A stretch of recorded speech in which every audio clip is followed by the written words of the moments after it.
Ladies and gentlemen, the Vice President of the Republic of the Philippines, Honorable Sara Z. Duterte. Thank you. Please take your seats. Mga kababayan, ladies and gentlemen, our international guests, Assalamualaikum warahmatullahi wabarakatuh. Madayaw, maayong adlaw, kaninyong tanan. Magandang araw sa inyong lahat. Good day to everyone. First off, I'd like to thank the Davao City Chamber for your invitation for me to attend the date and the icon today. And I'm truly happy because it gave me another chance to come home and sleep on my bed and use my pillows. My life these days is spent on strange hotel rooms and strange beds and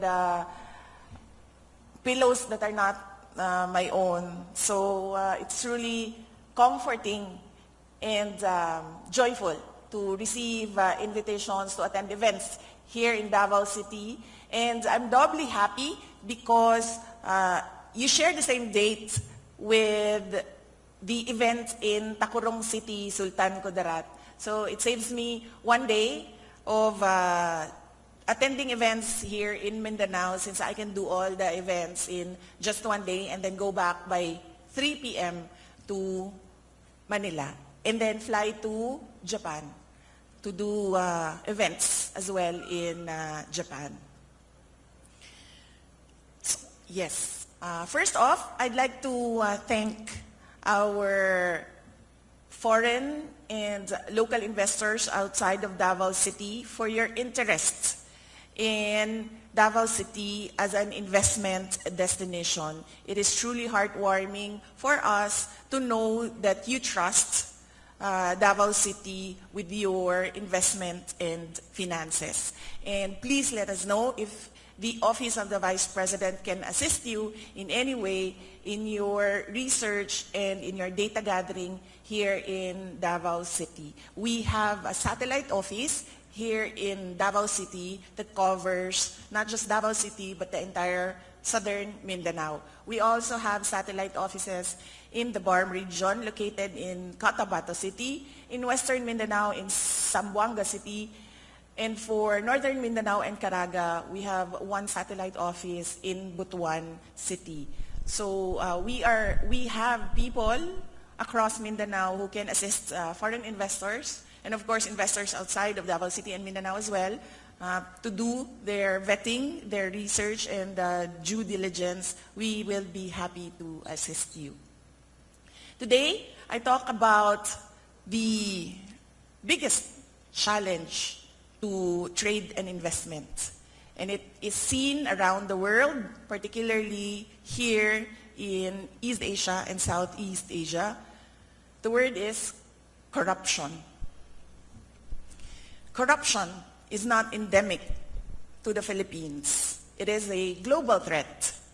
It distorts markets, undermines public trust, and economies like the Philippines, as you can see, never reach their full potential. Corruption is the greatest challenge to trade and investment. And as we strive to build a stronger and resilient economy, we must strike down the wall between what we have right now and what we can become as a country. Corruption increases the cost of doing business. We all know this. The investors complain about this in the Philippines. It deters responsible investors. It creates a climate of uncertainty where contracts are not honored and rules are not applied equally. For developing nations, the consequences are severe. And for the Philippines, opportunities are lost and progress is unheard of, unseen, and unfelt. No serious investor will choose to commit capital where laws can be bent and where decisions are made not in boardrooms, but behind closed doors. And to borrow the words in the Okada, Delaware case, carrying heavy luggage. No trade partner will build lasting relationships in markets where bribery replaces transparency. To make the Philippines compete with the rest of the world, we must ensure that our institutions are stronger than corruption. We must build systems that reward merit, not manipulation. Systems where integrity is not the exception, but the standard. We, of course, all Filipinos, are committed to this fight. We should reform laws, strengthen oversight, and ensure that public service is exactly that. A service to the people, not a pathway to the lifestyle of the rich and famous. For the children, the relatives, the wife, even the mistress, the strawman, the mule, the bagman, the cabinet secretary, the undersecretary, the assistant secretary, and even the utility inside government offices. We must find our place on the stage and join the cooperation against corruption. For of course, corruption knows no borders. It flows through global financial systems, hidden in offshore accounts and shell companies. And we shall need international cooperation, greater transparency, and a shared commitment to integrity and accountability. The reports of properties of politicians abroad is shocking. You will see list of properties in Spain, France, the United Kingdom, the United States of America, Australia. And you would be surprised. Some of these politicians are neophyte politicians. To have amassed so much money to buy properties abroad. Relatives with golden visas.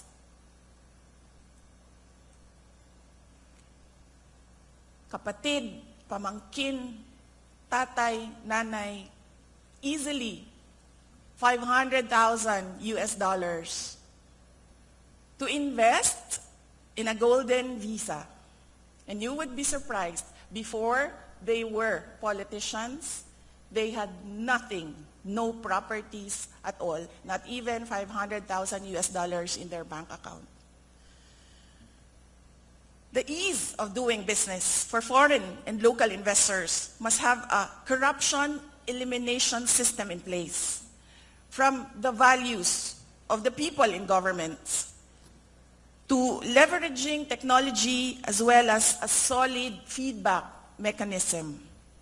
When we confront corruption head-on, we attract investment, we boost trade, and we build societies where every citizen, regardless of wealth or influence, has a fair shot.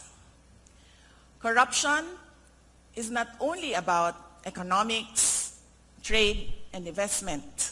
It is about social justice and the future of peace and comfort where all the Baweños dream for our children and for the rest of the children in our beloved Republic of the Philippines.